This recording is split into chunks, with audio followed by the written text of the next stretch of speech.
Bonjour à tous, voilà une nouvelle vidéo de randonnée. Aujourd'hui je vous donne rendez-vous à Remiremont, une cité millénaire des Vosges, aux portes du Massif. Et donc aujourd'hui je vais m'attacher à vous montrer un petit peu les alentours de cette cité, à vous parler un petit peu de son histoire, et puis bien sûr les petites curiosités du coin à visiter, entre donc Remiremont et puis les terres de la commune du Val d'Ajol. Alors je vous cache pas que ça se voit peut-être un peu sur la figure, que je commence un petit peu à transpirer. On est le 21 août, si vous vous souvenez de la météo au moment où vous regardez cette vidéo. Une bonne moitié de la France est en canicule. Ici on s'en sort pas trop mal. Il fait chaud quand même, mais sous le couvert forestier ça reste agréable. Allez, sans plus tarder maintenant, on y va, c'est parti. Je vais vous parler un petit peu de tout ça. Suivez-moi.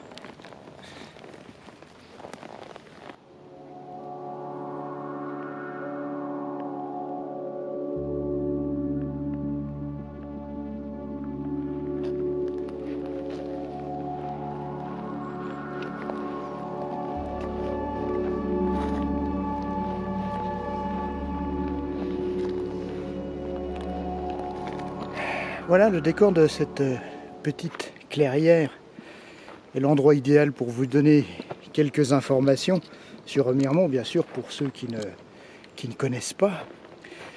Donc je vous parlais dans l'introduction d'une cité millénaire. Il faut savoir que l'origine de Remiremont, de son premier nom Montis Romanici, remonte à l'an 620. Donc cette cité fut créée par Romaric qui est un noble leude à la cour d'Austrasie à Metz. Il abandonne en 620 toutes ses prérogatives, ses pouvoirs et tous ses biens pour venir à l'appel d'Amé, un moine prédicateur disciple de Saint Colomban, donc pour venir ici sur le mont Abendoum qui se trouve en face de l'endroit où je me trouve actuellement. Et donc ces deux hommes fondent deux monastères, l'un d'homme, l'autre de femme. Et Romaric y vécut jusqu'à sa mort en 653. Plus tard, ces deux monastères seront déplacés. Ils vont d'abord revenir au pied de la montagne et puis ensuite venir s'installer dans la vallée. Et de là viendra donc l'expansion de la ville, de la cité de Remiremont.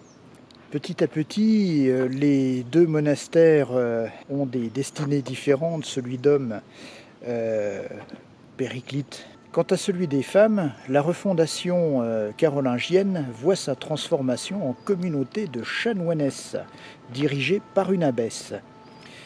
Et au plus, cette communauté comptera une cinquantaine de nobles dames qui sont toutes propriétaires de riches prébendes donc dans ce secteur. Il faut savoir que cette abbatiale de chanoinesses était réservée aux filles de la haute noblesse lorraine et des alentours. Et en plus de cette communauté prestigieuse, l'abbaye se verra érigée au rang de principauté ecclésiastique, donc avec une puissance assez importante à l'époque. À partir du XIIe siècle, les ducs de Lorraine vont commencer petit à petit à grignoter tout ce pouvoir jusqu'au XVIe siècle où l'abbaye n'a plus que le rang de seigneurie ecclésiastique. Elle poursuivra son existence jusqu'à la Révolution et la dernière abbesse de Remiremont sera Louise Adélaïde de Bourbon-Condé. L'abbaye sera fermée le 7 décembre 1790 après 11 siècles d'existence.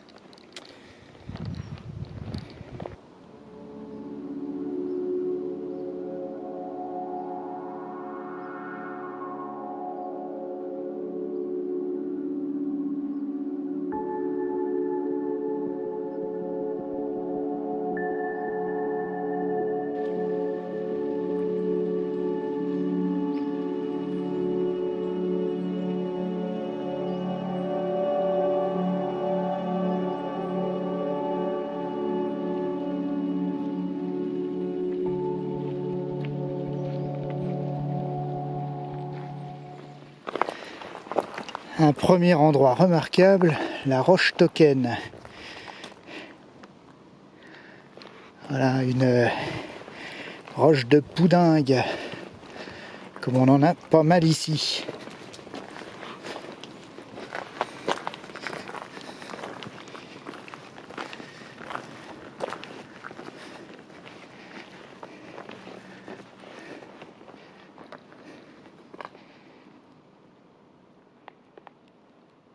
Bon, je suppose que ça vous dirait que je monte juste entre les rochers derrière là, juste histoire de voir ce qu'il y a au-dessus. Ouais. Bon, alors c'est bien pour vous faire plaisir. Allez, zou.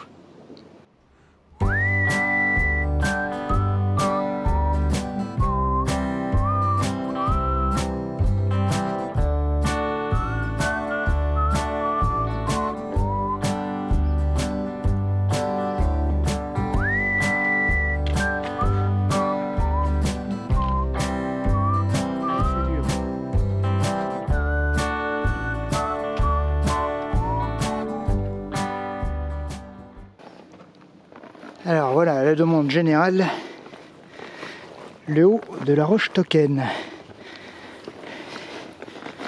Ah.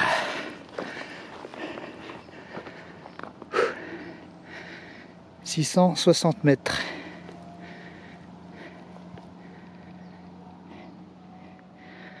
Avec un petit panorama sur la vallée.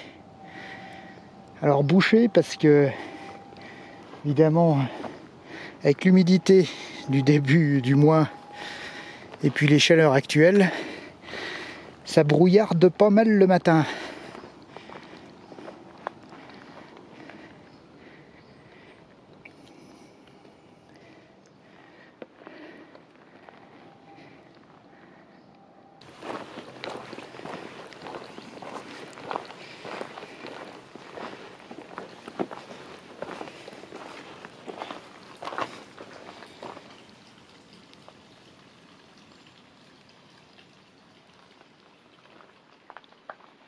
Voilà, c'est le genre d'endroit qui fait du bien en période de canicule. Les petits points d'eau à l'abri. C'est la goutte du Founeau à 637 mètres. Vous voyez, on n'a pas manqué d'eau cette année jusque maintenant. Allez, petite pause au chalet des Gardes, histoire de refaire le plein d'eau, parce que là aujourd'hui j'ai une bonne consommation. Voilà un petit abri comme beaucoup dans le coin. Celui-ci est en dur, et comme on est à proximité de la route, évidemment il souffre beaucoup. Voilà. Voilà ce que c'est quand on a des endroits mis à disposition libres du public et qui sont accessibles extrêmement facilement. Et ben voilà, confetti, fêtard, fenêtres défoncées, graffiti partout. Bon, le poêle à bois a été retiré par mesure de sécurité, je pense que c'était indispensable. Enfin, vous voyez quoi, c'est pas très agréable comme coin. Alors, ce qui est le plus triste dans les endroits comme ça, vous voyez, c'est pas tellement l'imbécilité de ceux qui font tout ça, mais c'est de penser à tous les bénévoles qui donnent de leur temps, de leurs moyens, pour essayer d'entretenir ces endroits, pour qu'ils restent à disposition des randonneurs, et puis je veux dire, des promeneurs en tout genre. Voilà, alors quand vous faites l'entretien et puis que vous revenez et que vous retrouvez ça, quoi, il y a de quoi être démoralisé. Mais ce qui est beau, c'est que ces bénévoles, ils ne le sont pas démoralisés, voilà. Ils s'obstinent.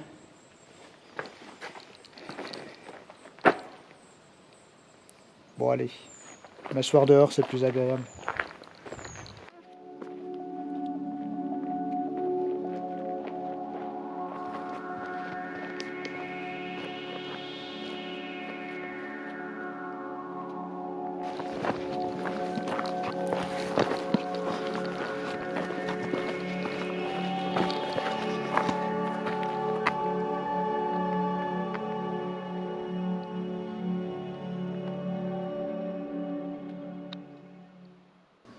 Voilà, je viens d'arriver à la croisette des Rivals. Une petite auberge s'y trouve. Et nous sommes donc sur la commune du Girmont-Val d'Ajol. Alors sur cette partie maintenant, on va avoir pas mal d'endroits qui vont avoir dans leur dénomination l'empereur. Et quand on parle de l'empereur, on parle de Napoléon III. Parce qu'il faut savoir qu'on est tout près de Plombières-les-Bains, station thermale que l'empereur appréciait tout particulièrement, où il fit plusieurs séjours. Voilà, et c'est également lui qui contribua à développer les thermes et à les faire connaître au niveau extra-hexagonal. Voilà. Donc on va aller voir tout ça. Et puis là je prends la direction de la cascade du Géard, un très bel endroit. Et puis d'après ce que j'ai vu dans les bois, l'eau ne manquera pas, donc ça devrait être sympa. Allez, on y va, je vous y emmène.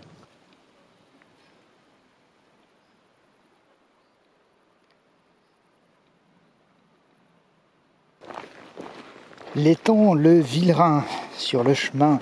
Oh, ça fait du bien là.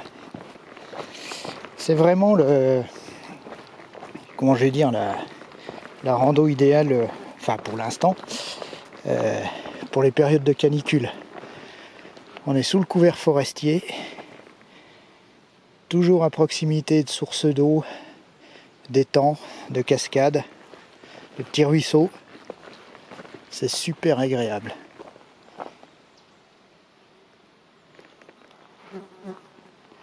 Et il n'y a personne.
Voilà, je suis arrivé à la cascade du Géard.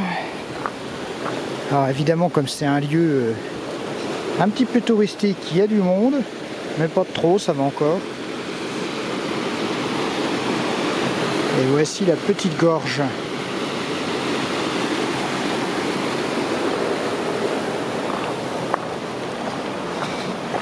De toute façon, les gens ils cherchent la fraîcheur, donc ici c'est un peu le lieu idéal.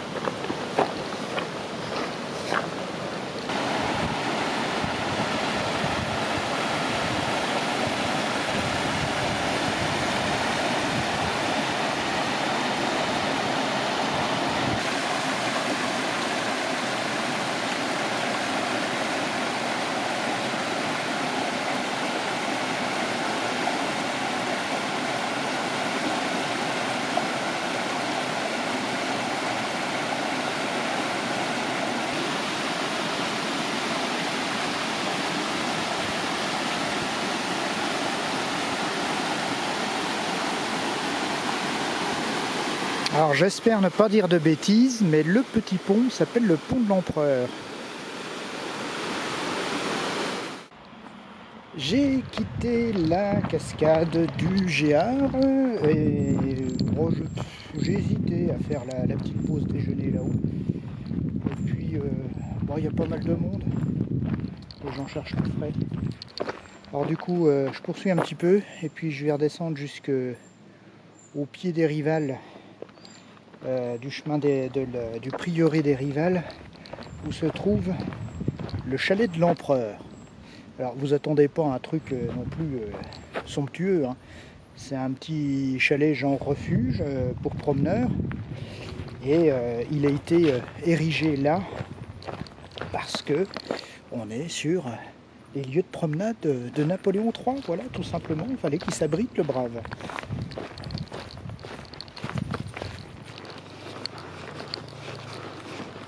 Voici le chalet de l'Empereur avec le petit bassin devant.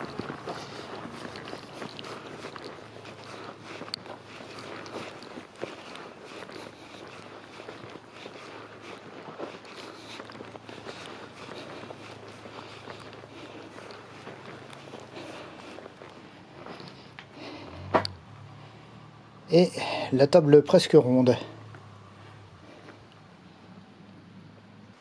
Et voilà, chalet de l'Empereur, repas impérial, évidemment.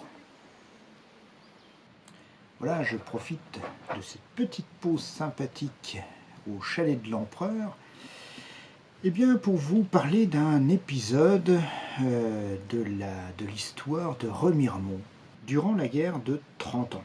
Pour ceux qui ne sont pas de Lorraine, je sais que c'est peut-être un petit peu méconnu comme histoire, mais sachez qu'en Lorraine, la guerre de 30 ans a été particulièrement violente et Remiremont n'a pas été épargné par ses souffrances.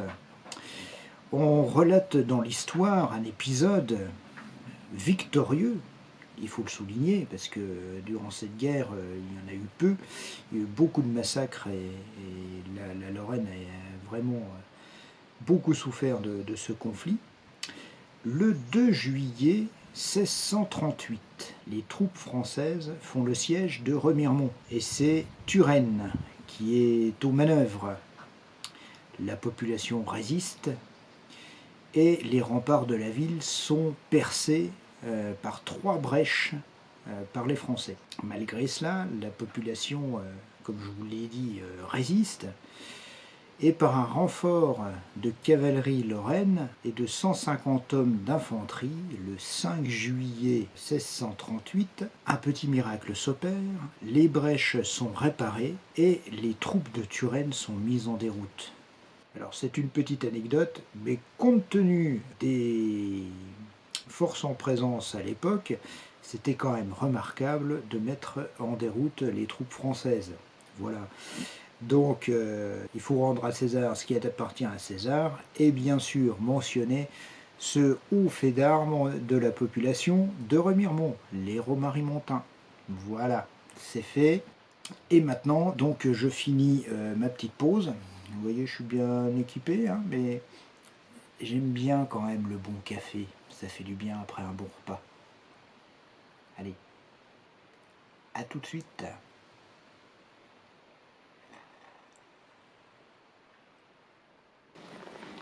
Sur le chemin, j'arrive à l'étang des Rivals, juste avant le prieuré. Encore un petit havre de fraîcheur. Je confirme ce que je disais tout à l'heure, on verra bien pour la suite, mais pour une période de canicule, c'est le parcours idéal.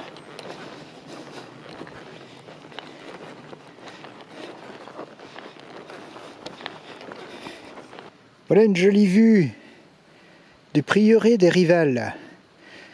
Alors ce bâtiment que vous voyez au fond de l'image, c'est un des derniers bâtiments qui restent de ce prieuré. Il faut savoir qu'il a été fondé en 1080 par Angibald. C'était un noble de Remiremont. On ne se rend pas bien compte de l'importance de ce lieu avant la Révolution française, puisqu'il a été vendu le 17 janvier 1795 à Claude-Joseph Rémy pour la somme de 16 600 livres. Compte tenu de l'ampleur des bâtiments qui se trouvaient là, Notre brave Claude Joseph n'a pas su qu'en faire et a démantelé une grande partie de ce prieuré. Les pierres ont servi à la rénovation de plombières sous le Second Empire. Voilà l'histoire, enfin un petit résumé de l'histoire de ce lieu, parce que on ne peut pas résumer en quelques phrases l'histoire de ce prieuré depuis 1080, mais je ne veux pas non plus faire une vidéo de 3 heures. Voilà, donc petit point historique. Et c'est un endroit absolument charmant. C'est calme. Vous voyez, il y a des petits plans d'eau, les étangs. Vous avez des petits pâturages. Et puis, ce qui est moins drôle, par contre, c'est qu'il va falloir que... Hop là, je vous zoome. Voilà, il faut que je remonte là-haut. Mais c'est toujours le même principe ici. Hein. On monte, on descend, on monte, on descend, on monte, on descend.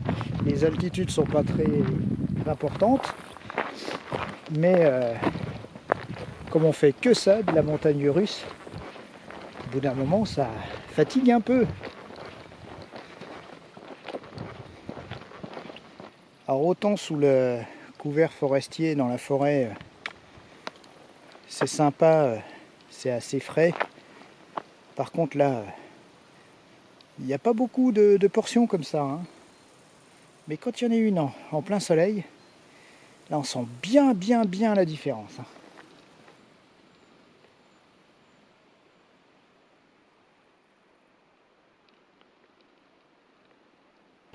Voilà un plan du XVIIIe siècle. Et donc le bâtiment qui reste, c'est celui-ci. Ça vous donne une idée de l'ampleur de ce prieuré.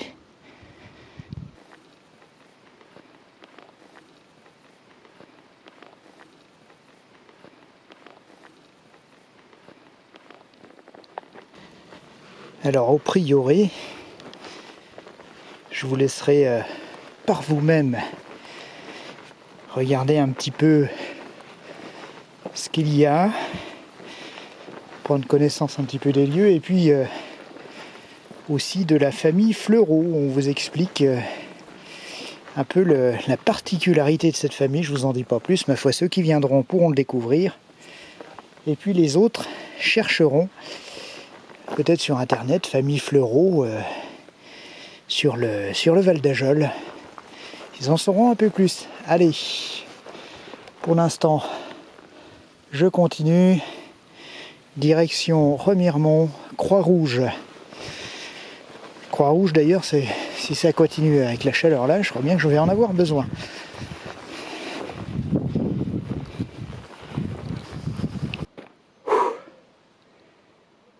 Ah, je sais pas si... Oula. Je sais pas si ça se voit, mais... Oh si, je pense. Là, c'est raide. Hein. C'est pas que ce soit la pire montée, mais... Avec la chaleur... Tout ce que je bois, ça part immédiatement en transpiration. C'est incroyable. Heureusement que c'est à l'ombre, ça fait du bien. Ouf. Allez, il faut remettre ça. Ouah. Voilà, arrivé à la Pierre Nicole, 723 mètres.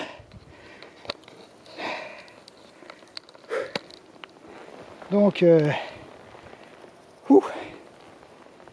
ça fait du bien d'être arrivé au-dessus. Là, je reprends direction Remiremont. Et puis, donc je vais voir en bas si je remonte au fort ou si je regagne direct Remiremont, on verra bien. J'aimerais bien aller au fort. Bon, maintenant c'est de la descente, ça va être plus sympa. Parce que là, la montée avec la chaleur, ouf. Enfin, c'est passé. La machine a tenu le coup.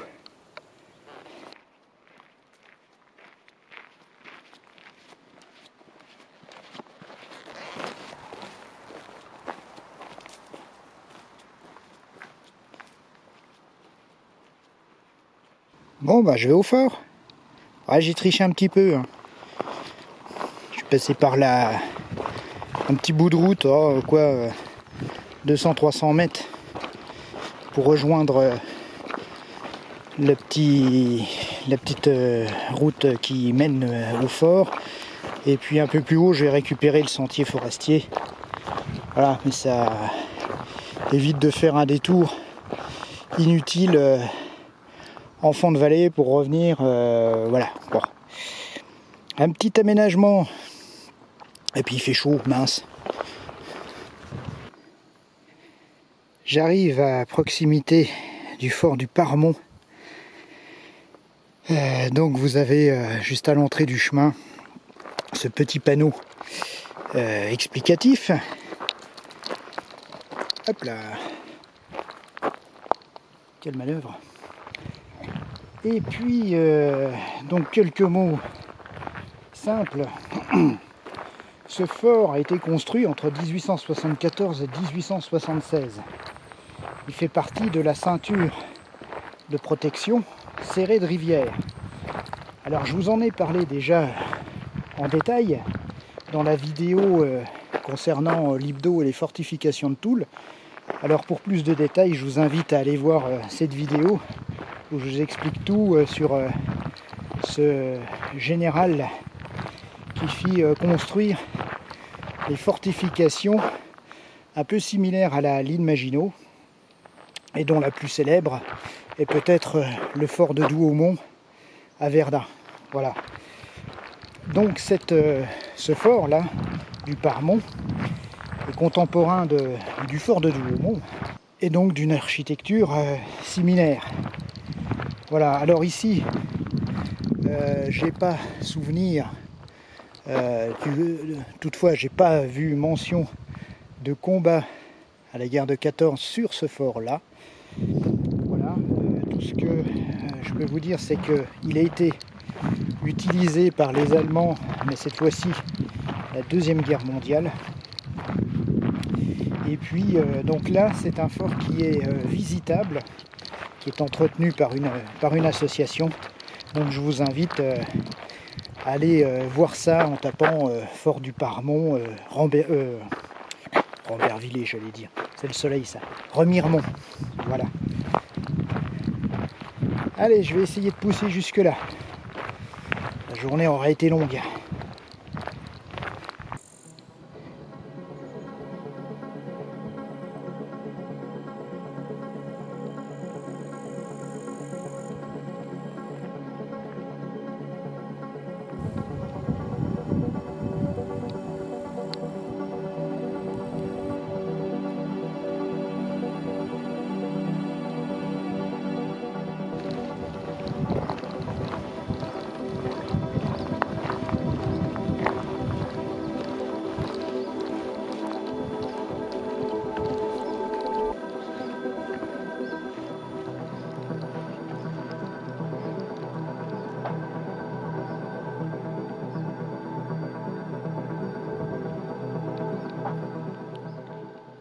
Bon, vous voyez, avec ma chance habituelle, hop là. De toute façon, j'avais plus le temps là.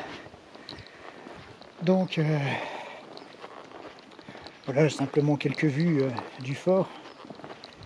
Et puis maintenant, je vais redescendre sur Remiremont et regagner le parking. Ce promontoire offre aussi un joli point de vue sur Remiremont, avec son abbatial au centre et le palais abbatial à côté.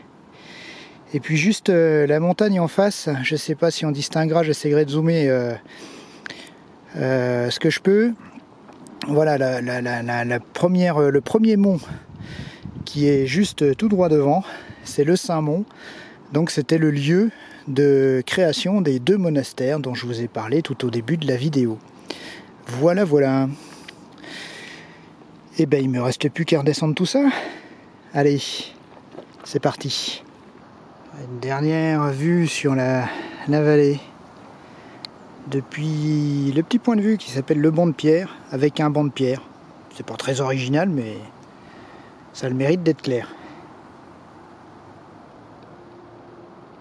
Voilà. Et ben, du coup, je profite de ce petit bond de pierre pour vous dire au revoir, pour vous remercier une fois de plus d'avoir regardé cette vidéo. J'espère que ça vous aura plu. Alors certes, c'est pas celle où il y a eu le plus de points de vue, mais je pense qu'elle est très intéressante pour tous ces petits endroits intimistes et discrets. Je pense que ça fait du bien aussi. En plus, comme je vous l'ai dit à quelques reprises, ça se fait majoritairement sous le couvert de la forêt, avec pas mal de sources, de points d'eau. Donc en période de chaleur estivale, ça fait du bien de venir sur des chemins comme celui-ci. Voilà, bon, j'ai à peu près tout dit. Je vous remercie encore une fois et puis je vous dis à bientôt sur d'autres chemins. Portez-vous bien et faites gaffe à la nature. Allez, salut!